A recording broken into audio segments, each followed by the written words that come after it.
주님의 나심을 기뻐하는 복된 성탄을 앞둔 주일입니다.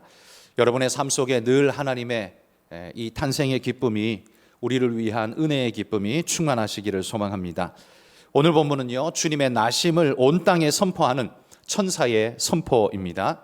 계시록에 보면 다시 오시는 우리 주님, 재림의 주님이 오실 때에는 천사들이 7 대접을 들고 심판을 쏟아내기 위해서 서 있는 모습들이 계시록에 보면 기록되어 있습니다. 이 심판의 천사들은 그 얼굴 표정이 어땠을까요? 아마 굳어 있고 대단히 무서울 것 같습니다. 그러나 초림에 우리 아기 예수님이 오실 때 천사는 너무나 기쁜 마음으로 이 고백을 지금 선포하고 있습니다. 천사들이 가슴 벅찬 그 기쁨을 안고 전하는 이 성탄의 선포를 우리가 오늘 함께 살펴보면서, 이게 단순히 기뻐서 외치는 그냥 이야 좋다라는 환호성 정도가 아니라 그 메시지 속에 숨어 있는 하나님의 깊은 뜻이 4가지가 포함되어 있다는 사실을 우리가 한번 배워보면 좋을 것 같습니다. 첫 번째, 그 메시지 속에 들어있는 첫 번째 의미는 무엇이냐면, 이 선포는 온 백성에게 미치는 선포였다라는 이야기입니다. 그러니까 성탄의 기쁜 소식은요, 당신의 온 백성들에게 선포하시는 하나님의 선포라는 말입니다. 차별이나 나눔이 없이 당신을 사모하는 모든 백성에게 동일하게 전하시는 하나님의 기쁨의 선포라는 말이죠. 여러분, 저는 산타가 성탄절의 주인공이 아니라는 사실을 확실히 믿지만, 그러나 예수님의 사랑을 모두에게 전하되 가난하거나 부하거나 그런 것 따지지 않고 모든 아이들에게 성탄의 선물을 나눴다라는 그 원래 원초적인 성 니콜라스의 사역은 우리가 굉장히 존중하고 또 흠모하고 우리도 함께 해야 할 일이라고 저는 그렇게 믿습니다. 성탄의 주인공은 산타가 아니라는 우리가 목소리를 드높이지만, 여러분, 그렇게 말하면서 일명 산타가 한 선한 아름다운 행위마저도 우리는 내던져서는 안 되죠. 주님이 오신 날 아름답고 귀한 이 기쁜 소식을 전하며 우리가 우리 이웃들에게 마치 그들이 볼 때는 산타인 양 주님의 나심을 기뻐하며 작은 선물, 조그마한 선물을 드리며 우리 주님 오심을 기뻐합니다 하면서 우리가 나눠줄 수 있다면, 여러분, 그거야말로 진짜 우리가 해야 할 일 아니겠습니까? 세상 모든 아이들은 성탄의 선물을 기대하면서 기쁨으로 기다립니다. 이것은 온 백성에게 미치는 좋은, 기쁨의 좋은 소식이라는 천사의 선포에 부합한 사실이죠. 우리 교회가 우리 이 지역 일대의 23가정에게 그 가난하고 힘들고 어려운 중에 있는 이들을 찾아가서 이번에 이렇게 함께 도울 수 있는, 기쁨을 나눌 수 있는 일을 했다는 것, 성탄절에 맞춰서 이 일을 할 수 있었다는 것, 이거 저는 굉장히 큰 기쁨이라고 생각하고요. 섬김위원회가 만들어진 이유가 바로 여기 있는 것이고, 이 일은 계속적으로 우리가 확대하면서 함께 해야 할 일이다, 저는 그렇게 생각합니다. 여러분, 성탄절은 아이들만 기쁜 날이 아니죠. 모두를 향하신 하나님의 은혜가 포괄적으로 임하는, 우리에게 주어지는 복된 은혜의 날이 바로 이 성탄절입니다. 그래서 이 하나님의 은혜의 포괄성을 보여주는 구절이 로마서 1장 16절에 이렇게 말합니다. 같이 한번 읽어봅시다. 내가 복음을 부끄러워하지 아니하노니 이 복음은 모든 믿는 자에게 구원을 주시는 하나님의 능력이 됨이라. 먼저는 유대인에게요, 그리고 헬라인에게로다. 여러분, 여기 이 복음은 모든 믿는 자에게 구원을 주시는 하나님의 능력이 된다라고 분명하게 선언합니다. 이 복음은 유대인에게만 국한된 게 아니라 모든 사람에게 주어진 하나님의 축복이라고, 이 모든 은혜에 함께 받아 누려야 할 대상이 누구냐면 유대인에게만이 아니라 모두에게라고 강조합니다. 그러면서 유대인에게 그리고 헬라인에게 이렇게 표현하고 있습니다. 사실 세상의 족속들이 유대인과 헬라인밖에 없습니까? 그러나 이 당시의 유대인들은 그들이 아는 세계는 유대인과 헬라인으로 온 세계를 구성한다고 그렇게 믿었습니다. 왜냐하면 유대를 지배하고 있는 것이 그 헬라인이고, 사실 로마의 군사들이었지만 그들은 역시 헬라의 문화를 덧입고서 있는 자들이기 때문에 그들 역시 헬라인이었습니다. 그러니 그들이 볼 때 유대인과 헬라인은 지구상에 존재하는 모든 존재를 의미하는 말로 여기 이렇게 기록하고 있는 겁니다. 하나님께서 복음을 안겨주시되 누구에게 주셨다고요? 모든 이에게 주셨고, 이 성탄의 기쁨은 누구 어떤 사람에게만 주신 것이 아니라 모든 사람이 누려야 할 축복이라는 겁니다. 그래서 우리가 믿는 사람인 우리가 믿지 않는 우리 이웃들에게 성탄의 선물을 함께 나누면서 믿음의 기쁨을, 내 기쁨을 함께 나누고 그 소식을 전하고 하는 일들은 성경에 합당한 응한 일이다라는 사실을 기억하기를 소망합니다. 두 번째, 이 천사의 선포는요, 큰 기쁨의 좋은 소식이다, 이렇게 말하고 있습니다. 첫 번째가 모든 사람에게 임한 하나님의 선포라면, 이건 구원의 대상, 선포의 대상에 대한 이야기라면, 두 번째는 선포의 내용에 대한 이야기입니다. 큰 기쁨의 좋은 소식이다, 이렇게 말하는데, 주님의 이 구원 선포가 얼마나 좋은 소식인가를 설명한 가장 확실한 증명의 책은 로마서 8장 전체입니다. 그 중에서 몇 구절만 한번 살펴봅시다. 첫 번째, 로마서 8장 1절입니다. 읽어봅시다. 그러므로 이제 그리스도 예수 안에 있는 자에게는 결코 정죄함이 없나니. 뭐가 없어요? 정죄함이 없다고 말합니다. 여러분, 정죄함이 없다라고 우리에게 선포해 주는 이 말씀이 우리에게 얼마나 복된 소식이냐. 천사가 크고 복된 소식이다, 큰 기쁨의 좋은 소식이다 라고 말하는 첫 번째 내용이 뭐냐? 우리에게는 정죄함이 없습니다. 하나님이 우리 죄를 씻으셨기에 우리에게는 정죄함이 없습니다 라는 이 기쁨의 고백이라는 말이죠. 여러분, 범죄한 자가 재판석에 서서, 재판정에 끌려가서 그 자리에 서서 심판을 받는다면 그 심장이 얼마나 뛸까요? 식은땀이 나고 가슴이 답답하고 아마 숨 쉬는 것도 편하지 않은 굉장한 두려움에, 압박감에 시달리게 될 겁니다. 그런데 반대로 그 재판정의 방청석에 앉아서 그 재판을 구경하고 있는 사람은 어떨까요? 구경하고 있는 사람의 심장도 그렇게 뛸까요? 식은땀이 흐르고 숨이 가파지고 막 가슴이 터질 듯이 뛸까요? 아닐 겁니다. 방청석에 앉아 있는 사람은 아무렇지도 않고 편안하고 졸기도 하고 아마 그럴 겁니다. 왜냐하면 자기에게는 정죄됨이 없기 때문입니다. 당당하기 때문이죠.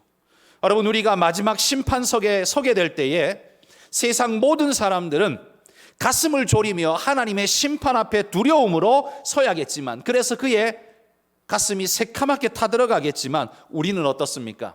우리가 그들보다 착하다는 걸 말하는 게 아니라 예수 그리스도 그분의 대속을 통해 우리가 씻음받고 구원 얻었다라는 사실이 우리로 하여금 그 심판석에서 정죄받지 않고 온전한 생명에 이르르는 축복을 우리에게 선물하신다는 거죠. 그렇기 때문에 우리는 두려워 떨지 않을 수 있습니다. 그걸 지금 천사가 뭐라고 말해요?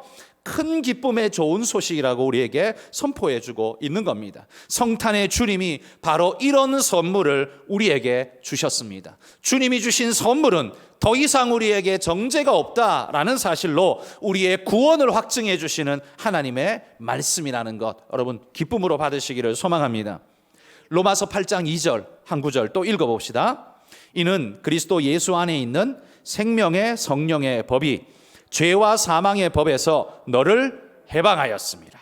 큰 기쁨의 좋은 소식은 또 뭐냐 하면 죄와 사망의 법에서 우리를 해방시키셨다. 거기에 저촉되지 않는다라는 겁니다. 너를 정죄할 법이 없다, 이 말씀을 지금 하는 겁니다. 여러분, 이건 완벽한 자유를 이야기하는 거죠. 약간 봐줄게, 이 정도 이야기가 아닙니다. 우리를 정죄할 법이 없대요. 무슨 말입니까?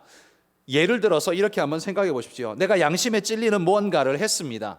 마음에 많이 찔려서 내가 스스로 경찰서를 찾아갔습니다. 그리고 경찰관에게 내 죄를 고백하고 내가 이뤄야 하는 죄를 지었습니다 라고 외쳤습니다. 말했습니다. 그랬더니만 경찰이 머리를 뻑뻑 긁으며 그런 죄에 대한 처벌법은 우리나라 법에 없습니다 라고 말한다면 이 사람은 처벌받을 수 있을까요? 없을까요? 받을 수가 없죠. 왜? 그 사람은 양심에 찔렸는지 몰라도 그것에 대해 처벌할 법의 근거가 전혀 없기 때문에 아무리 자기 발로 경찰서를 찾아왔어도, 아무리 자기 양심에 찔린다 해도 그 사람을 처벌할 법은 없는 것이지요. 그러니 그는 무죄일 수밖에 없는 상황인 것입니다. 여기 성경이 우리를 정죄할 법이 없다라는 말은 우리가 죄를 아예 안 지었다는 말을 하는 게 아닙니다. 우리가 많은 죄를 짓고 죄인이었지만 예수 그리스도 안에서 우리가 그 모든 죄를 씻음받고 대신 속죄받고 너의 그 붉은 죄, 그 간악한 죄를 주님께서 당신의 피 흘려 네 죄를 갚으셨기에 너를 정죄할 법이 없다라고 말할 뿐입니다. 그러니 여러분, 우리가 얻은 것이 어떤 것입니까? 우리가 원초적으로 죄를 안 지었다는 말이 아니라 우리 죄가 주님의 그 보혈로 씻음받았기 때문에, 하나님 앞에서 용서받았기 때문에 더 이상 우리를 정죄할 법이 없다라고 이렇게 말씀하는 겁니다. 우리를 얽어맬 법이 없다면 우리는 자유한 것입니다. 우리를 묶어둘 법이 없다면 우리는 자유로운 것입니다. 바로 주님의 천사들이 큰 기쁨의 좋은 소식이라고 외치는 건 바로 그것입니다. 너희를 얽어맬 법이 없다. 너희는 하나님 안에서 자유다. 하나님이 너희에게 이 놀라운 축복을 주셨다라는 사실을 주님, 우리 아기 예수의 선포와 함께 우리에게 이 축복을 안겨주고 있는 것입니다. 또 한 구절 읽어봅시다. 로마서 8장 11절입니다. 읽습니다. 예수를 죽은 자 가운데서 살리신 이의 영이 너희 안에 거하시면 그리스도 예수를 죽은 자 가운데서 살리신 이가 너희 안에 거하시는 그의 영으로 말미암아 너희 죽을 몸도 살리시리라. 큰 기쁨의 좋은 소식은 또 뭐가 있냐면요, 하나님이신 성령님이 우리 안에 들어와 계신다는 겁니다. 여러분, 죄가 우리 안에 가득하면 하나님이 우리 안에 올 수 있습니까? 우리가 죄로 죽을 인생이면 하나님이 우리 안에 오실 수가 있습니까? 그럴 수가 없지요. 그런데 주님이 우리 죄를 씻으셨고 그러셨기에 주의 성령께서 우리 안에 우리와 함께 하실 수 있는 겁니다. 성령께서 내 안에 거하시며 하나님의 이 모든 일들을 이루어 가겠다라고 약속하시는 겁니다. 여러분, 우리가 착한 일을 많이 해서 구원을 얻자면 도대체 얼만큼의 착한 일을 해야 구원을 얻을 수 있을 정도가 될 수 있을까요? 모든 세상 사람들이 인정할 만큼, 너는 정말 구원 얻을 만큼 착해 라고 말할 사람 누가 있을까요? 얼만큼 해야 될까요?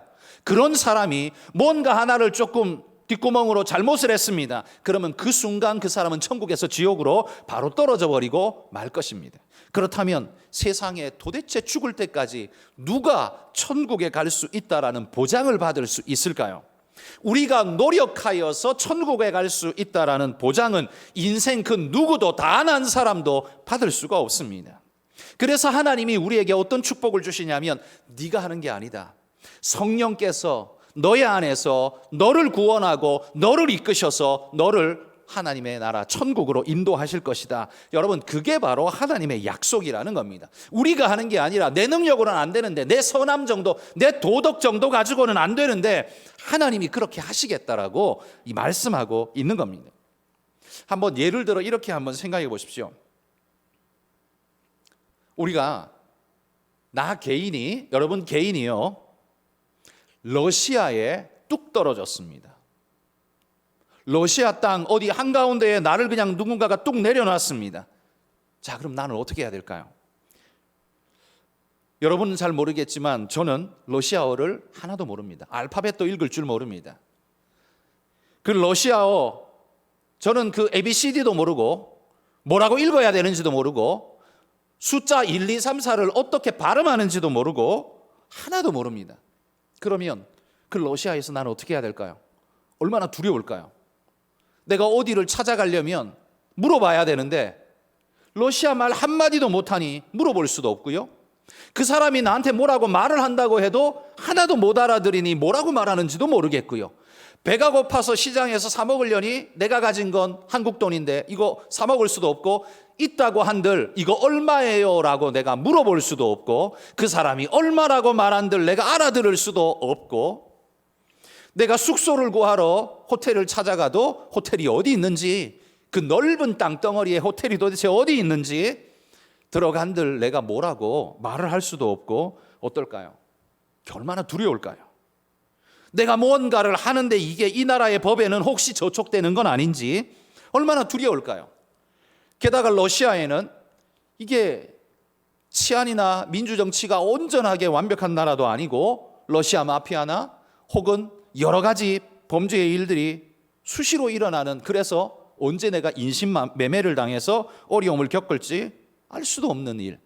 여러분, 내가 거기에 머무는 모든 시간이 두려움 아닐까요? 고통 아닐까요?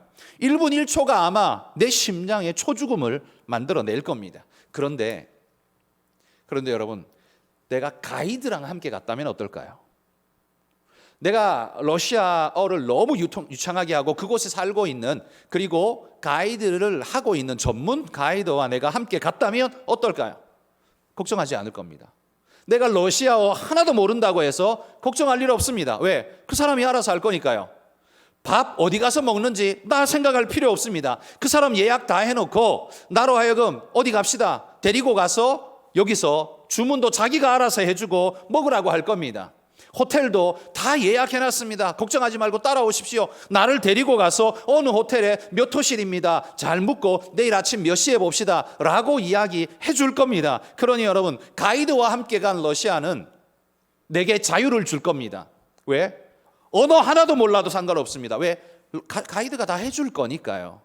여러분, 생명의 가이드로 하나님이 우리에게 누굴 붙여주셨어요? 성령을 붙여주셨다는 말입니다.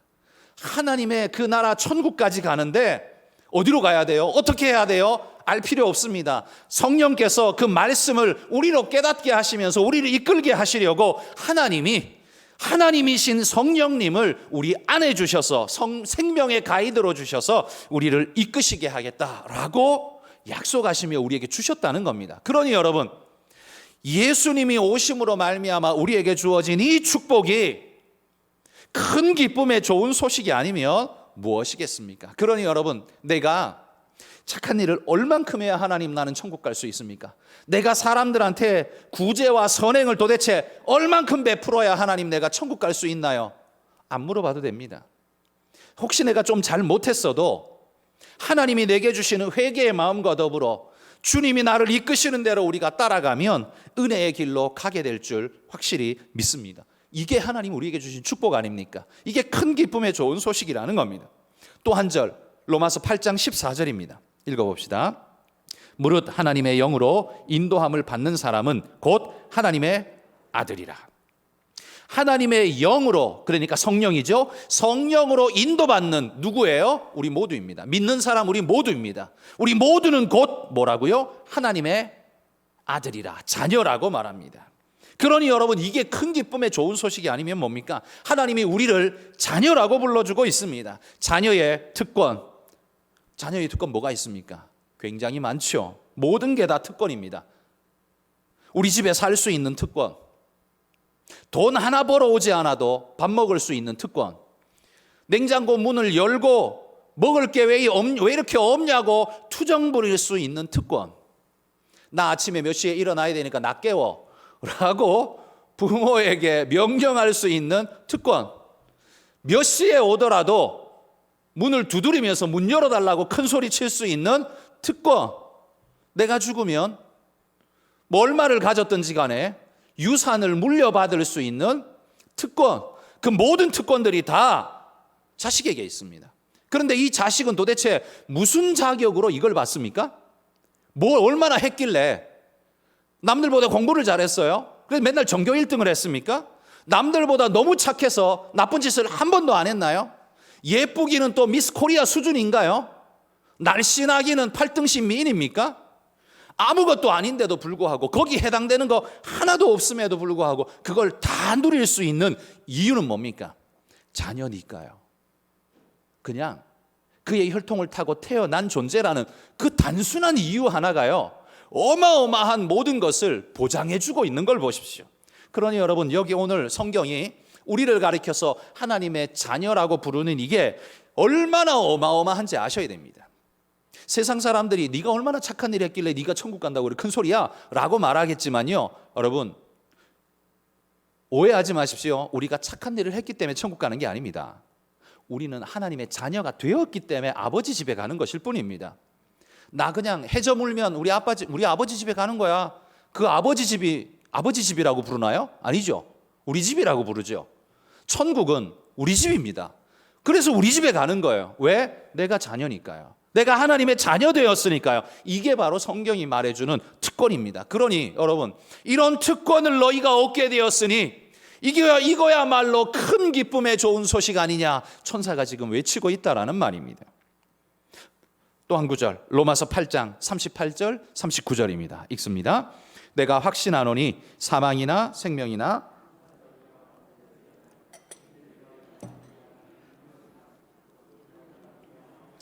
다른 어떤 피조물이라도 우리를 우리 주 그리스도 예수 안에 있는 하나님의 사랑에서 끊을 수 없으리라.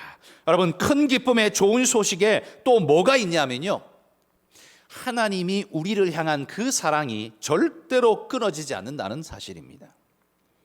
우리로 하여금 자격 박탈시킬 조건이 그 어디에도 없다라고 말하는 거예요. 하나님께서 우리 손을 꼭 붙잡고 걸어가는 그 길에 누군가 와서, 사탄이 와서 하나님과 내가 맞잡은 손을 다 끊어버리려고 아무리 해도 안 끊어진다는 말이에요. 우리가 모자라도, 머저리 같아도, 가난해도, 촌스러워도 그 모든 것을 주님은 개의치 않으시고 하나님 우리에게 이렇게 말하는 겁니다. 너는 내 자녀야, 걱정하지 마. 이게 주님의 말씀이라는 말이에요. 어떤 이유로도 주님의 사랑에서 우리를 끊을 수 없다는 결론이 로마서 8장의 결론입니다. 지금 우리가 살펴본 이 5가지만 하더라도요, 이게 얼마나 큰 기쁨의 좋은 소식입니까?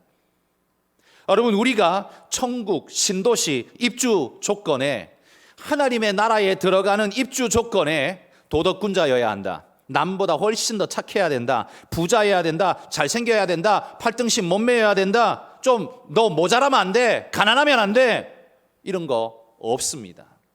이런 자격 조건은 없습니다. 그러니 여러분, 얼마나 감사한 일입니까? 우리에게 뭔가 조건을 묻지 않으신다는 이 말씀 자체가 큰 기쁨의 좋은 소식입니다.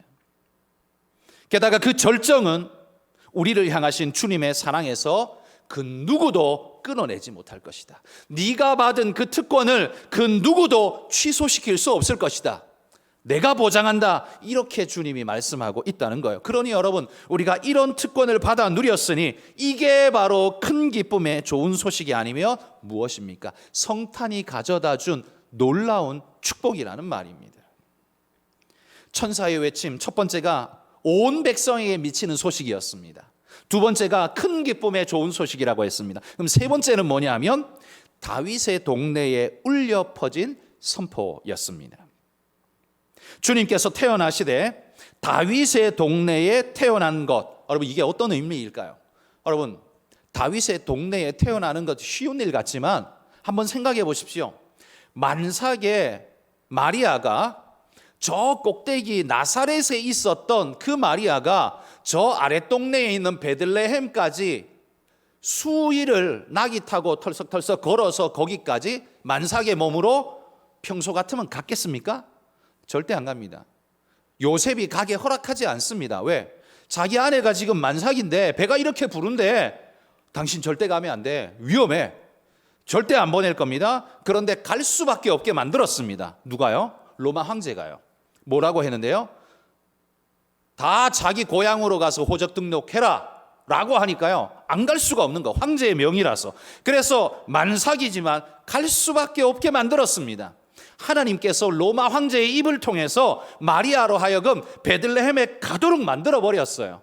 그리고 베들레헴에서 예수님을 낳도록 만들었습니다. 왜 굳이 이렇게까지 했을까요? 왜냐하면 그게 하나님의 뜻이고 성경에 그렇게 기록되어 있기 때문에 그 말씀을 응하게 하기 위해서 하신 겁니다. 그리고 여러분, 여기 이스라엘 사람들에게 다윗이라는 사람은요, 평범한 한 사람, 평범한 왕이 아닙니다. 다윗은 하나님의 약속을 직접 받은 사람이 다윗입니다. 그럼 어떤 약속을 받았을까? 사무엘하 7장 13절 16절 우리 두 절만 같이 한번 읽어봅시다. 그는 내 이름을 위하여 집을 건축할 것이요 나는 그의 나라 왕위를 영원히 견고하게 하리라. 내 집과 내 나라가 내 앞에서 영원히 보존되고 내 왕위가 영원히 견고하리라 하셨다 하라.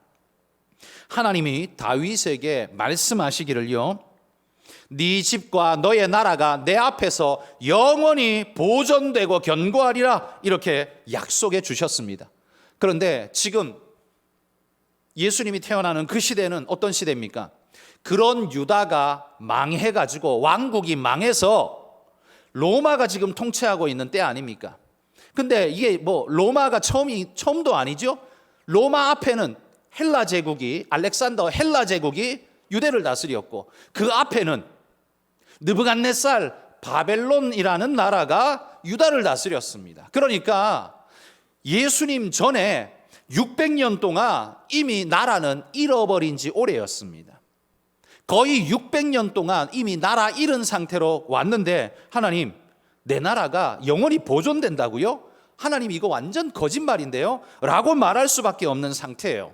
그게 지금 예수님의 상태였습니다. 그런데 주님이 왜 오셔야 했느냐? 다윗에게 약속한 이 약속이 응답받기 위해서 다윗의 후손으로 예수님이 오셨고, 그분이 다윗의 동네 베들레헴에 나셔서 오셨는데, 이유가 뭐냐면 다윗의 약속을 하나님이 이제 성취시키기 위해서 그렇게 보내셨다라는 말입니다.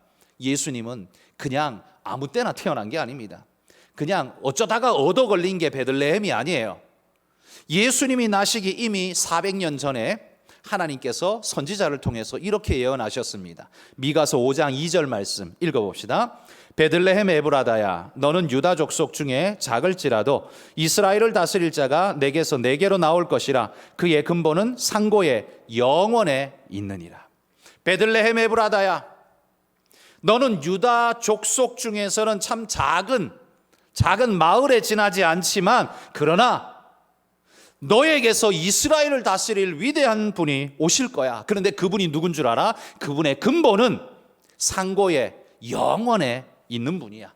영원의 기초를 두고 있는 분이야, 이 말입니다. 그러니 이게 그냥 평범한 한 사람이 아닌 거죠. 인생은 어머니의 복 중에서 시작되어집니다. 시작이 거기서부터예요.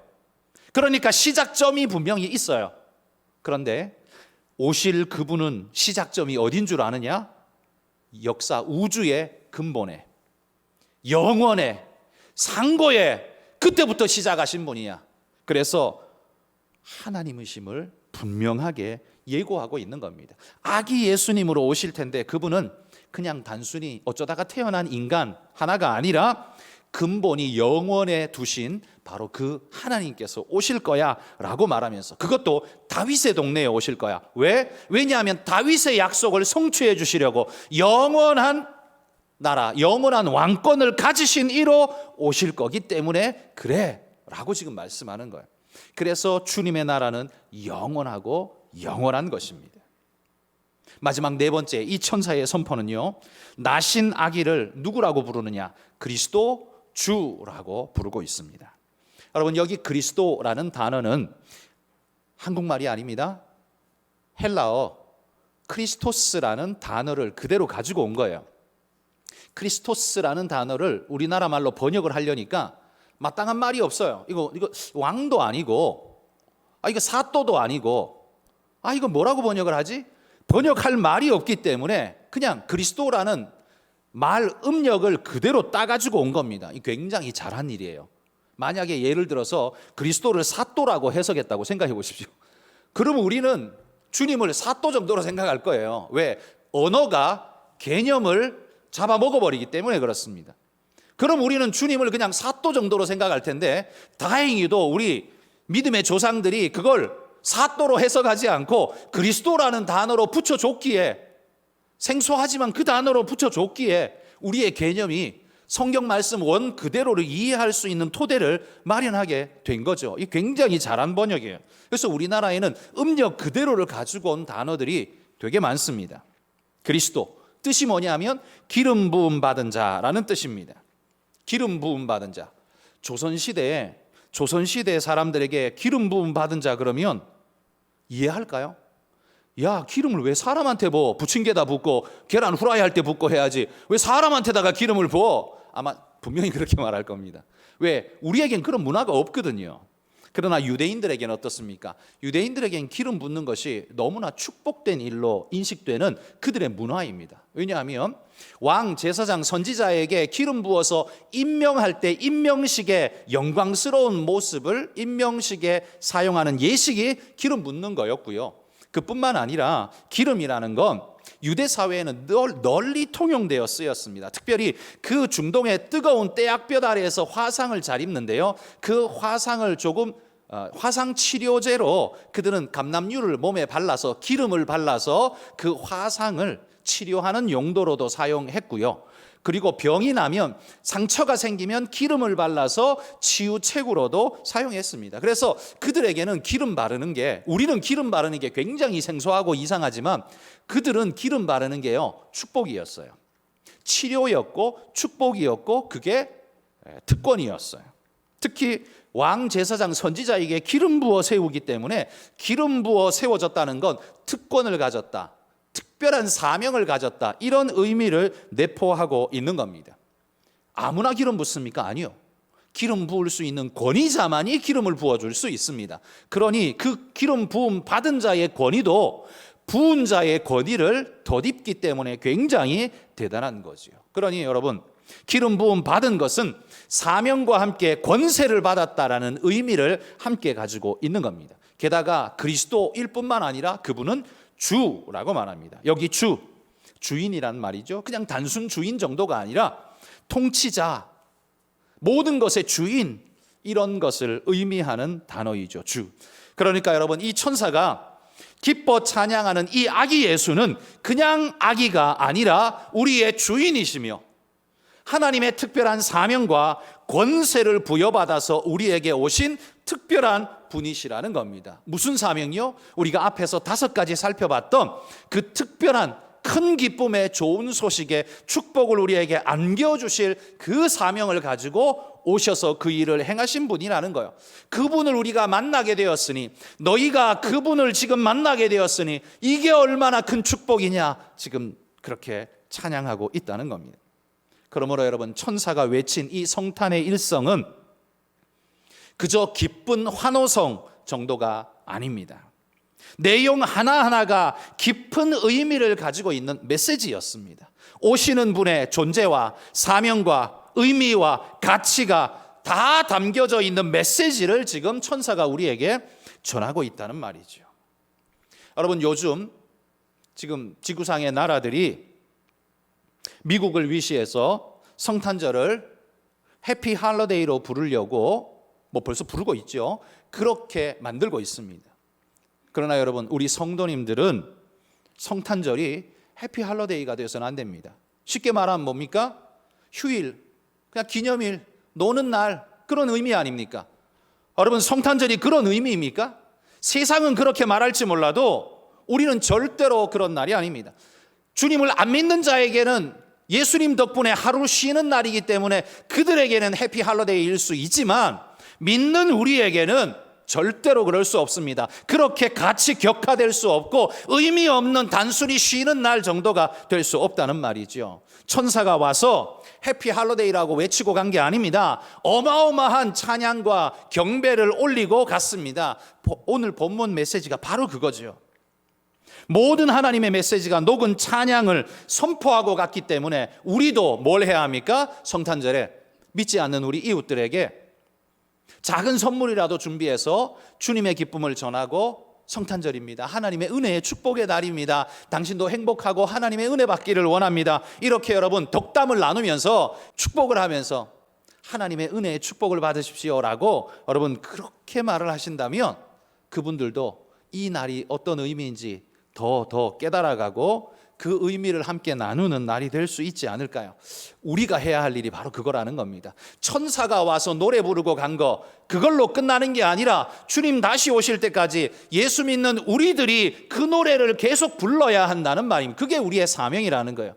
성탄절에 우리는 놀고 쉬는 날이 아니라 그 사명을 행하는 날이라는 사실을 기억하고 그런 아름다운 의미 있는 일을 행하는 우리 모든 분들이 되시기를 축복합니다.